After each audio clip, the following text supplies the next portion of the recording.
nazanye icyo ntoreramo muhoza Kame mama nzanira ko gutoreramo mwana wa ubu se hari ako wampaye hazane mama ndebera nzanira rwose se mama waje gutora ibishyimbo nta kantu uzi kugira ubu se iyi shaje nuko nshaje niyo mpamvu yinzanye ndayikunda mama iyi ngiyi uzi ko yandeze koko wayuzaga n'ibishyimbo ngahaga nibyo ari nsinze no kwitwimana ufashe nanjye gutora ese ko byatinze se birashya gihe kirungu niba byafishemo aha mba nicaye ariko nkagira utwo ntekereza umuntu mukuru uribaza ukisubiza cy'urugo rwanjye n'urubyaro ko umuntu mukuru ameze duhangayikiyemo nabundi rega na kera na kare mwana wanjye umubyeyi yaricaraga agatekereza iby'urugo rwe agatekereza iby'urubyaro rwe ariko iyo mbonye utu tuntu twanyu mama iyi ni imirimbo nyine ni utuntu twisize ubundi se cyaramwe ntabwo mwabyisize ndakera na kare umukobwa yiyitagaho twebwe rero mu gihe cyacu twakoreshaga icyo twita urujyo hari igihe wenda utabizi ni ukuvuga ngo urabona ikibindi urakizi ubwo rero ikibindi iyo kimenetse ukataho akantu kangana nk'uko iki kiganza cyanjye kingana urabona ko kaba kameze gutya ubibonamo hanyuma rero ubwo ugafata nk'ibitambaro ugafatisha ugashyiramo umuriro urujyo rugatukura rwamara gutukura ahasigaye ukabashyize amavuta y'inka muri uwo musatsi maze ahasigaye umwotsi ugatumuka nibyo by'ubu ngubu natwe bavuga byo kujya muri salo bagashyiramo produit ukanyereza umusatsi izi nzara zacu rero wumva ubwo natwe urwembe urunguru urarubona harura kuri izi nzara utya ukabona rwose hari utuntu tuvaho tw'umweru ukabona yego mane utarinze wajya kuvuga ngo urugushyiraho nk'ibyo na kera na kare umukobwa agomba kwisukura kwimita naho ubundi mwana wanjye umukobwa agomba gucya ukirinda kuba ikirara sibyo ko utashobora kwishyiramo ngo ndi mwiza warashatse ngo ndi mwiza oya ntabwo kuba kugendera kuri kuvuga ngo ni mwiza ubwiza bw'umukobwa ntabwo ari bwo bugira gute ntabwo ari bwo bwubaka umutima wawe wonyine ukamenya guhitamo neza ukamenya kwicisha bugufi mwana wanjye kubaka kandi ukubaha umugabo ndabizi nzakurikiza uburere wamuhaye kandi uhora ungira inama ntabwo nzagutenguha mama gusa wenda ushobora kuba mfite umutima mwiza cyangwa nshaka kubaka urwo rugo ariko aho nshakiye ugasanga ko ntabwo duhuje nyine naho ubundi reka twe gukomeza mu magambo menshi reka ugenda ubishyireho hakiri kare tuba dukomeza kuganira nta kibazo mama mbona nakwifungura reka ngire njya gucana kugira ngo mbone ibishyimbo uraza ubifate haguruka ugenda ubucana njye gufatisha inkwi nabonye nari raziko risigaye rigira umuntu atarifatisha hakiri kare ntabwo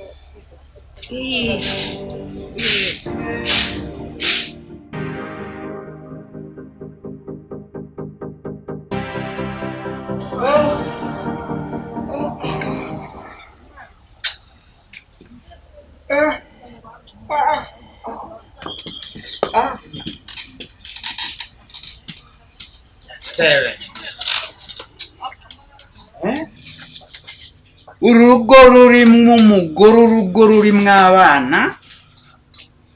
rukaba rusa rutya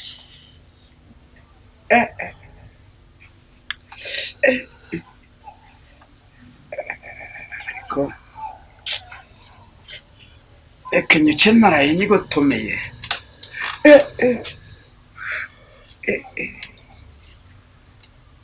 yambabuye ahubwo amasaha yagiye hari n'igihe mwibagirwa mamuho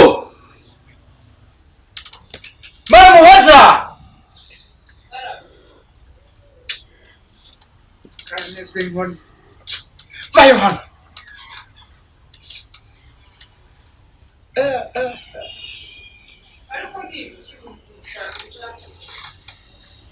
Ndakubwiye ngo vayo hano. Uru rugo rurasaruka. ariko siko niwe usanzwe hakubona. Bari igihe umbwira icyo ngumva nanjye ngo narabyaye nako ngo narashatse. none si ibyo nibyo mpamagariye ngaho mbwira. ariko reba ngubu dore iyi myenda ubu iyi ni modeli ki yo kwambara impinduro. Mvaho umva si ubundi muhoza ari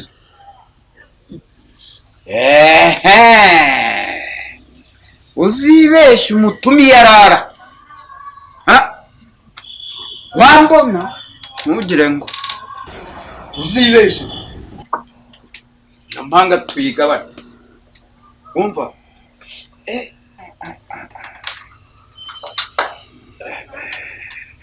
umva shyirira amazi muri dushe witeguye no kunsirita. Ikindi kandi nzanira urwembe banyereyeho jirete banyereyeho rwose. ariko wagiye kubizana gira vuba nyine.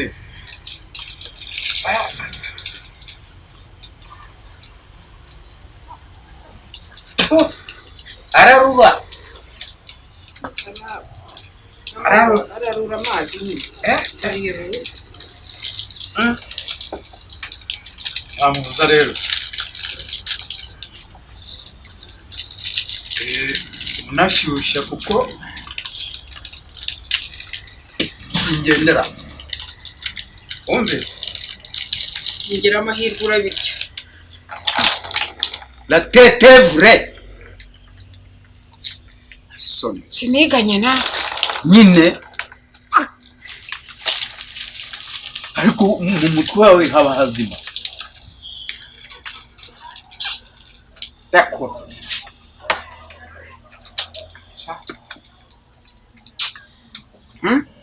akira.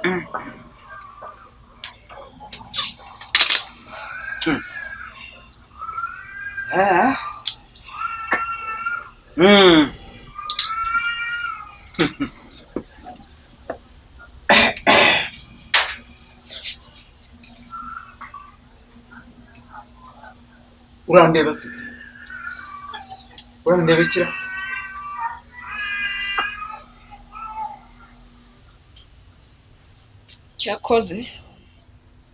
cyakoze iki? gosha sinagukoye yapfuye ubusa iyo nkwano ibeshye se zazisubirane. ariko se ubundi ahamu ariko ubundi uba mu matsinda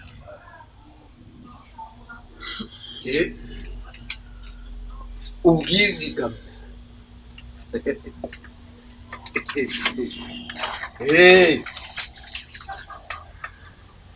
ntuzi wa muhungu wa hariya hirya mwitegura yambwiye rero ngo maze kurifata mpari irikize itsinda wavuze se ko ari icupa si ukomera ubuzima ubwiye ko nanjye ubu nakiriye agakiza mu izina rya Yesu. Yesu uramuzi aho arakuzi?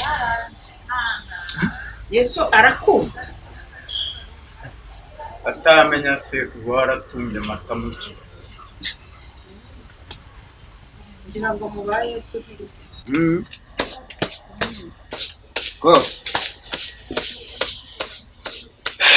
maze rero twumvikane wa mugore we muri dushe unsirita ku meza hariya ntusanga igisukeri cyinshi ntabwo ngendera kureba imbere se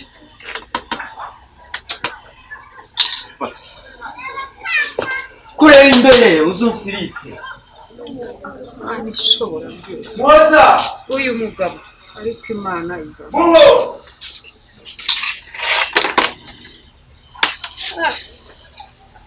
buri gihe inkuru zawe zawe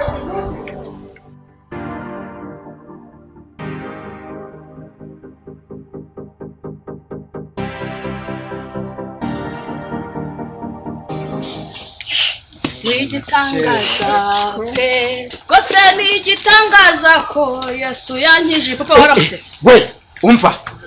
kundeba mu biganza ayo mafaranga se yajyanye waraye pare nagiye mu masengesho iki masengesho sikuna ahubwo Imana yambwiye ngo igiye gutanga agakiza hano mu rugo agakiza mu rugo ngakiza mu rugo ngiga abande papa irahera kuri wowe kuri nge impagakiza kubera ko noneho uzanye nk'ikiro cy'isukari mu ntoki cyangwa uzanye icy'ubugari cyangwa n'agacupa nibura ngo muri ako gakiza aho gashingiye ako se papa nkwiye guhaha kandi muhari ako gakiza gashingiye kuki gashingiye kuba nyine n'ubona agakiza uzongera gusinda uzajya utaha uze dusenge ibintu bigende neza ariko waroze n'ibindi ariko cyane birambabaza bikanje no mu mutwe wowe na murumuna wawe iyo mbareba papa ufite ikihe kibazo nkabona nta n'umwe dusa uretse umunsi umwe nzabibaza nyoko anabimbwire neza n'izina rya Yesu si papa ufite ikihe kibazo hanyuma ngo bakwigishije ngo iki ni ibintu Imana yari yabimbwiye batwigishije ngo hahirwa umuntu udakurikiza imigambi y'ababi ntahagarare no mu nzira z'abanyabyaha kandi ntiyicarane n'abakobwa ariko uzi n'ibindi mva imbere si papa ubaye mva imbere mbare simbare kabiri ukindi imbere cyangwa shaka papa we